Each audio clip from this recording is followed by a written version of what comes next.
On the evening of that first day of the week, when the doors were locked where the disciples were for fear of the Jews, Jesus came, stood in their midst, and said to them, "Peace be with you."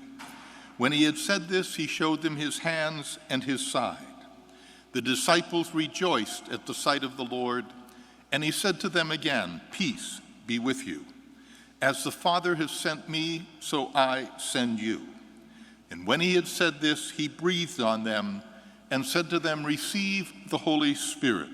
Whose sins you shall forgive are forgiven, whose sins you shall retain are retained." The Gospel of the Lord.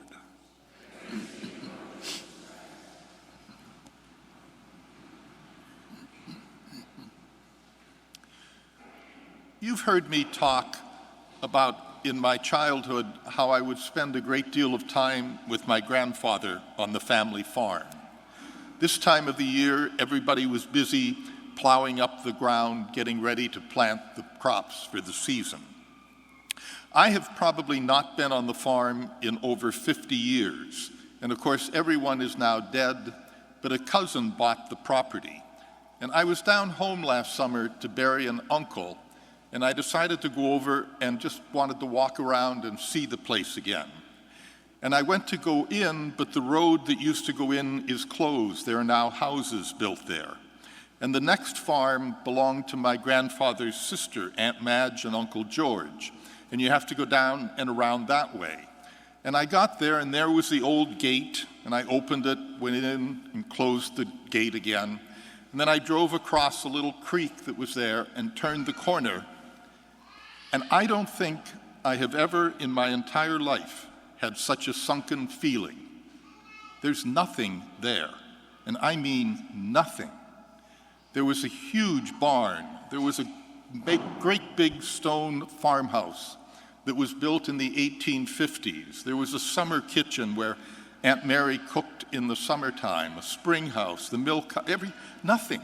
There isn't even a stone there to show that people had lived there for well over 100 years.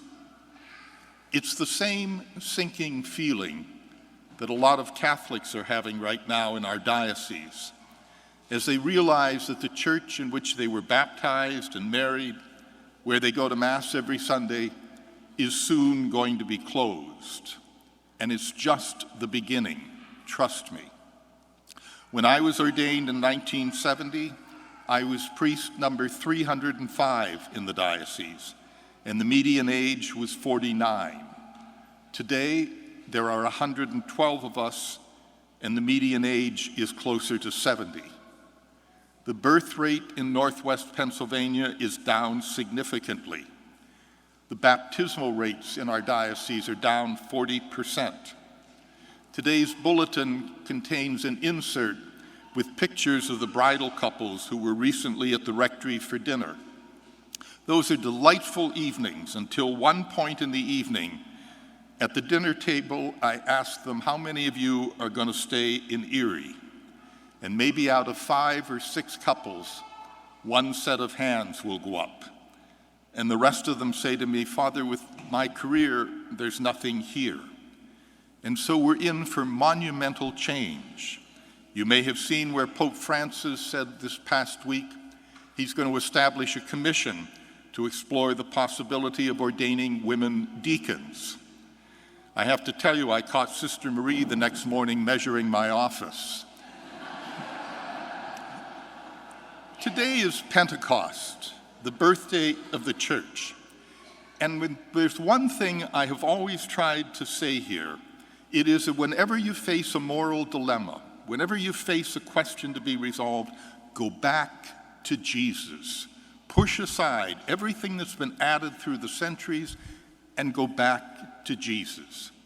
And if we go back to him at what we just heard today, those disciples were so frightened, they hid and locked the doors and the windows.